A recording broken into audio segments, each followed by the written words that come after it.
La preuve en images qu'Emmanuel Macron, Alassane Ouattara et Macky Sall sont dans le complot pour détruire le Mali. Les mécréants et autres incrédules en ont pour leur compte. La délégation de la CEDEAO, qui arrive le mardi 27 septembre 2022 à Bamako, pour réclamer la libération forcée des 46 soldats ivoiriens inculpés au Mali, est l'œuvre d'une manœuvre savamment préparée et orchestrée par les trois grands chefs de la France-Afrique, que sont Emmanuel Macron, Alassane Ouattara et Macky Sall. En effet, c'est à New York, en marge de la 77e Assemblée générale de l'ONU, que les comparses se sont retrouvés après le dîner que le président français offrait pour harmoniser leur point de vue contre la Russie. Emmanuel Macron, agité comme il est, a voulu se donner en spectacle et faire croire que la France avait encore de l'influence et du prestige dans le monde. Charles Michel, le président du Conseil européen, est placé juste à côté de lui. À sa droite, le président ivoirien et la ministre des Affaires étrangères française Catherine Colonna. Des interprètes vont assurer en coulisses la fluidité des échanges. C'est bon? Vous avez l'interprétation en espagnol et en anglais? D'accord, c'est bon?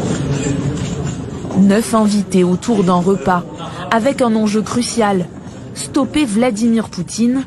Emmanuel Macron leur a expliqué l'urgence de combattre la Russie de Vladimir Poutine. Après le dîner, il a tenu un conciliabule avec les deux chefs d'État esclaves, Alassane Ouattara et Macky Sall, avec un ordre du jour unique au menu: comment éliminer le colonel Assimi Goïta et détruire le Mali. La France dit craindre l'influence de plus en plus croissante de la Russie en Afrique et du prétendu sentiment anti-français qui a atteint des sommets effrayants. Quant au dictateur ivoirien, il a, dans une rare colère, exigé des frappes aériennes chirurgicales de l'armée française sur le domicile d'Assimi Goïta, et le tour est joué à s'y larguer.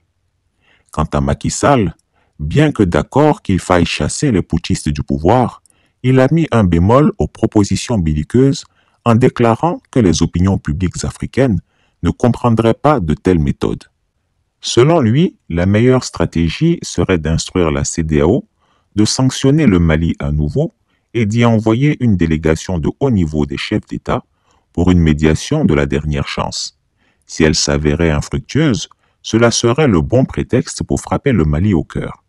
La discussion a été houleuse parce qu'Alassane Ouattara trouvait que son homologue sénégalais était mou, que la Russie, quant à elle, n'avait aucun état d'âme et que la France devrait s'activer avec les États-Unis pour mettre hors d'état de nuire la Russie. Il estime que c'est à cause d'elle que les petits colonels maliens, ce sont ses mots, lui manquent de respect. Au final, il est revenu à Emmanuel Macron de trancher. Il a penché pour la solution de Macky Sall et a donné des instructions fermes au téléphone à Oumarou Sissoko Embalo qu'il n'avait pas jugé digne d'inviter au dîner. Alassane Ouattara suggérant que ce dernier pourrait vendre la mèche à Guillaume Soro. Voici comment bêtement les autres chefs d'État ont abondé dans le sens des mesures prises sans savoir qu'ils obéissaient à des instructions de la France. Quelle honte pour l'Afrique! Voilà un gamin de 44 ans, le plus petit et le plus idiot des présidents que la France ait connus, que ses propres populations n'hésitent pas à gifler publiquement et copieusement, qui instruit ses grands-pères. Regardez et voyez comment il se comporte avec impolitesse avec nos dirigeants. Écoutez ce qu'il a dit à Macky Sall. Il n'hésite pas à les malmener, même au téléphone. Il se comporte avec eux comme un maître avec de vrais esclaves. De travail au consulat de France sur la 5e avenue. Il accueille le président ivoirien, Alassane Ouattara. Il y a déjà le président argentin qui est là, Charles Michel, le ministre égyptien, il y a Macky, je crois qu'il y a et le ministre indien, on y va. Il y en a belle chose de te guider. Merci, Zane. Bienvenue, messieurs. Vous allez bien? Bienvenue à vous. Des dirigeants d'Afrique, d'Asie, d'Amérique latine et du Moyen-Orient.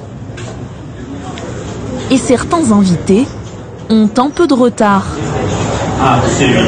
C'est le cas du président sénégalais Macky Sall. Allô, Macky? Mais je t'en prie, non, mais c'est bien, t'as bien tout, t'es sur ton chemin, t'as besoin de... Tu es où? Pour évaluer le retard du président sénégalais, Emmanuel Macron va se tourner vers l'ambassadeur de France à Washington, Philippe Etienne. 59e rue. On est où ici? C'est le 1968, il est sur la 50. T'es sur la 59e. Donc il est sur la route. On va le dire aux policiers. Bon, et alors, le chef du protocole va t'accueillir au consulat, on t'attend là-haut. Les autres sont là. Donc c'est bon. Merci beaucoup.